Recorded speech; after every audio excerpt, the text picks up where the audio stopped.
Saya mau ke Bang Niko dulu. Bang Niko, kalau melihat kemarin juga sudah ada dalil-dalil yang disampaikan oleh kuasa hukum dari Peggy Setiawan. Seberapa besar keyakinan Anda bahwa saat ini jawaban dari pihak kepolisian, khususnya Polda Jawa Barat, tidak bisa mematahkan dalil-dalil yang kemarin disampaikan? Iya, kalau dengan bukti-bukti dan saksi yang kami punya, yang akan kami ajukan pada besok hari, ada 5 saksi yang kami ajukan, kami sangat meyakini bahwa klien kami Peggy Setiawan tidak bersalah. Ya, meskipun dalam kesempatan wawancara kami juga kemarin di Pengadilan Negeri Bandung, tim hukum dari Polda Jawa Barat ini meyakini, mereka juga mengklaim memiliki bukti kuat atas penetapan tersangka Peggy Setiawan alias Peggy Peron yang disampaikan kemarin. Ya, itu urusannya mereka ya, haknya dia untuk dia mempertahankan dalilnya dia. Sebagaimana dia sudah tetapkan Peggy sebagai tersangka, dia mau mempertahankan bahwa Peggy itu Peggy lah yang pelakunya sesungguhnya. Tetapi dengan bukti-bukti yang kami miliki dan saksi-saksi yang kami miliki, bahkan saya sendiri ketika bertemu dengan Peggy, saya sudah bertanya ketika malam itu kamu ada di mana, dan dia tetap mengatakan bahwa dia ada di Bandung, jam 10 malam dia sudah tidur.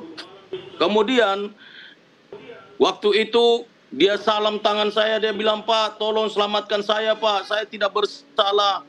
Saya masa Allah berikan saya hukuman begini berat, Pak. Saya tidak bersalah." Sambil dia nangis. Dia mengatakan bahwa dia tidak ada di lokasi kejadian pada malam itu. Dan kami punya bukti-bukti semuanya itu, dan kami punya saksinya, saksi-saksinya. Ya. Ya, kalau dari kuasa hukum sendiri kan menyatakan bahwa ini ada error in persona, bukan Peggy yang dimaksud dalam sidang putusan adalah Peggy alias Peron begitu ya, bukan Peggy Setiawan. Apakah Anda juga memiliki bukti yang cukup kuat, karena pihak kepolisian juga nampaknya sudah cukup jelas begitu menyatakan nantinya akan membawa bukti-bukti juga yang bisa membantah itu? Ya, Peggy tidak, saya perlu tegaskan bahwa Peggy itu tidak ada alias Peron, alias Robi, alias segala macam.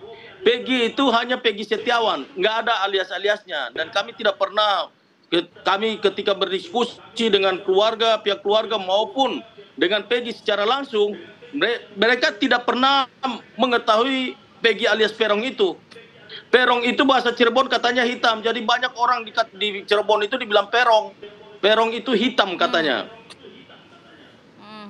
Oke, 18 kejanggalan yang kemarin disampaikan dalam persidangan, mungkin bisa sedikit di-highlight, Bang, apa saja yang disampaikan kemarin? Ya, pertama, error in persona. Betul-betul kami meyakini bahwa ini salah tangkap. Yang kedua, di dalam KUHP pasal 18 itu mengatakan bahwa ketika mau jadikan seseorang tersangka harus ada pemberitahuan penangkapan, yang mulai dari penangkapan, proses penangkapan. Ini tidak prosedural. Harusnya pihak keluarga diberitahu terlebih dahulu. Tidak serta-merta terus ini malah terbalik. Peggy-nya ditangkap dulu, dijadikan tersangka, baru dicari alat bukti, dicari saksi-saksi. Ini kan nggak benar. Inilah yang menjadi alasan kenapa kami pra-peradilan. Baik, saya bergeser ke Bang Aristo deh. Bang Aristo, publik ya mungkin melihatnya, menangkapnya kemarin begitu, karena mungkin tidak langsung dijawab. Nah gitu loh. Jadi seharian kemarin itu mungkin miliknya Peggy Setiawan lah gitu ya. Bahkan dengan di highlight ada 18 kejanggalan ya. Nah ini hari ini Bang Aristo melihat apakah Polda bisa menjabarkan atau menjawab 18 kejanggalan tersebut, Bang Aristo? Gini ya, memang dari awal ya perkara ini tuh susah untuk kita tidak menyimpulkan ada paling tidak kesalahan administrasi penyidikan. Soal DPO kurang tambah, kemudian habis DPO jadi tersangka lagi. Tetapi yang namanya administrasi penyidikan itu bisa dijawab secara sederhana. Dan itu kalau itu pun salah, itu kan masalah surat menyurat, itu bisa diperbaiki. Jadi kalau persoalan itu bisa diperbaiki. Nah, yang kedua, memang yang menurut saya fundamental adalah challenge terhadap error in persona tadi. Ini bukan orangnya. Itu kan sebenarnya. Kalau pengadilan mengatakan ini bukan orangnya, ya nggak bisa diperbaiki, ini bukan orangnya. Nah, apa yang bisa dilakukan polisi ya? prediksi saya kan polisi selalu mengatakan kita punya bukti kuat. Ya. Pertama kalau saksi itu tidak terlalu kuat ya, tidak terlalu reliable karena namanya saksi bisa bohong, kredibilitasnya bisa dimodify. Tapi yang penting adalah saya pikir ya kalau mau polisi kuat ini dia mengeluarkan bukti yang selalu Kapolri bilang tuh scientific. Apa tuh bukti scientific? Ya itu bukti empiris yang sulit dibantah. Misalnya apa? Misalnya ada jejak DNA-nya si Peggy di senjata, misalkan ada samurai, ada benda tumpul, itu kan masih perdebatan juga. Itu kan bukti yang akan sangat sulit dibantah.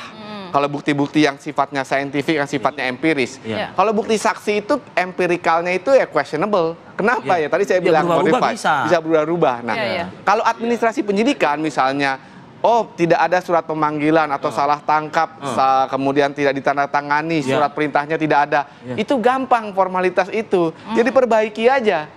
Nah, sekali lagi yang nggak bisa diperbaiki adalah kalau error impersonal. Jadi inilah battle-nya menurut saya. Jadi kan akan ada pembahasan material sedikit di dalam persidangan ini untuk mengungkap formilnya begitu ya? Iya, walaupun sebenarnya keran itu ya, sebenarnya keran untuk membahas material itu dibuka oleh Mahkamah Konstitusi. Sebelumnya itu kan cuma surat menyurat aja. Tapi sekarang dibuka, apalagi konsumsi publik begini nih, TV One membahas terus. Hakim pasti akan melihat substance-nya, bukan hanya kuantitas alat buktinya, punya 1, punya 2, tapi pasti melihat kualitas alat buktinya. Apa yang dilihat kualitas itu tadi, apakah dia ini terbantahkan atau tidak, gitu. Bang Aristo tadi mengatakan kan, kalau saksi ini ya oke lah ya, tapi tidaklah terlalu kuat. Tapi kan kepolisian justru selalu menggembar-gemborkan yang namanya scientific crime investigation tadi begitu. Nah sekali lagi, kalau misalnya ruang kemarin atau layar kemarin, panggung kemarin dikatakan miliknya Peggy Setiawan gitu, tapi ya pernyataan dari kuasa hukum pun juga tadi Bang Niko mengatakan juga kami sudah siap pembuktiannya dengan saksi-saksi, kata dia begitu. Artinya dari sisi Peggy Setiawan pun juga tidak cukup kuat juga kalau hanya sebagai saksi-saksi. Kalau yang di situ, yang di Peggy saksi, yang di polisi punya jejak DNA tadi saintifik, sudah jelas kredibilitas alat buktinya itu akan kalah. Iya, gini. Karena dalam hukum acara pidana betul bahwa keterangan saksi itu salah satu alat bukti, tapi keterangan saksi itu ya pada prakteknya derajatnya tuh rendah. Kenapa derajatnya rendah? Karena saksi itu bisa bohong dan bahkan itu sudah diantisipasi oleh KUHP. Makanya ada yang namanya tindak pidana kalau saksi berbohong, kalau di luar negeri namanya perjury. Kenapa? Karena saksi bisa diarahkan kan? Bisa diarahkan, bisa disetel. Bisa disetel. Itu persoalannya, makanya Kapolri selalu menggembar-gemborkan polisi scientific crime investigation. Beneran ada tapi enggak gitu loh. Nah, ini yang saya tunggu sebenarnya. Ini beneran ada apa enggak? Kalau beneran cuma saksi lawan saksi, wah anginnya bisa bertiup ke arah Peggy, sejujurnya ya. Tapi kalau dia punya kartu truf ini, kartu as ini, oh ini ada misalnya jejak DNA-nya. Ya, ada jejak DNA-nya misalnya di baju misalnya, di baju, di kaos. Paling tidak hakim akan mengatakan, wah ini saya nggak mau menyentuh terlalu jauh nih. Ini polisi punya alasan nih. Atau ada CCTV. Tolak dulu lah pra-peradilannya lah. Atau ada CCTV.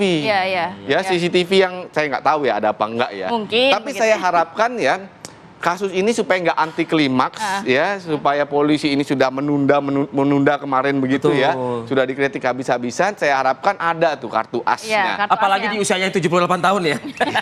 Baru ulang tahun kemarin. Tapi terkait identitas Peggy Setiawan, kalau dari sisi kuasa hukum menyatakan alamatnya aja berbeda, ciri-cirinya berbeda, nama dalam putusan pengadilan pun Peggy alias Peron. Nah ini bagaimana memastikan siapa yang benar antara pihak kepolisian atau kuasa hukum Peggy Setiawan? Ini kalau itu seperti ciri-ciri ya, itu kan debatable. Ada rambut lurus, rambut keriting, tinggi berapa, itu kan perkiraan sebenarnya dari keterangan saksi. Ini yang saya bilang, ini formalitas yang gampang diperbaiki sebenarnya. Oh iya bisa aja dibilang, oh iya saya tahu terakhir domisilinya di sini, saya tahu berdasarkan keterangan ini ternyata salah. Oke kalau begitu saya revisi. Itu kan sebenarnya sederhana. Dengan mudah aja seperti itu. Mudah, dan itu terjadi yang begitu. Oh, saya revisi suratnya. Kan jadi kayak main-main dong penanganan kasus ini. Oh, itu yang saya bilang, sulit untuk kita tidak menyimpulkan. Ada persoalan tahun 2016. Ada keasalan gitu ya dalam menyidik tindak pidana tahun 2016 yang coba dibersihkan di tahun 2024. Persoalannya metode pembersihannya ini menurut saya ya kenapa jadi rame terus. Pertama terlalu defensif. Yang kedua tidak transparan. Nah, mestinya di pra-peradilan ini polisi bisa mengatakan selain tadi scientific investigation itu, mengatakan apa hubungannya penyidikan 2016 dan tahun 2022. Dijelaskan kenapa 2016 waktu itu DPO. Dan sekarang setelah DPO langsung ditersangkakan lagi. Apa persoalannya? Apakah ini orang 2 kali tersangka atau ya waktu DPO mohon maaf cuma 1 saksi doang, kita agak asal dan sekarang kita perbaiki. Itu masih bisa diterima daripada defensif. Kita kan jadi bertanya-tanya dan itu terlalu defensif sekali ya. Dan itu menimbulkan bukan hanya pers ya, tapi kuasa hukum juga mengatakan memberikan celah, memberikan alasan ini ada yang disembunyikan nih, ada yang nggak bener nih. Oke. Gitu kira-kira. Oke. Kita minta tanggapan Bang Iko ya, dan juga kita akan berbincang dengan Ibu Kartini nih, ibunda dari Peggy Setiawan. Usai jeda pariwara berikut, kami akan kembali.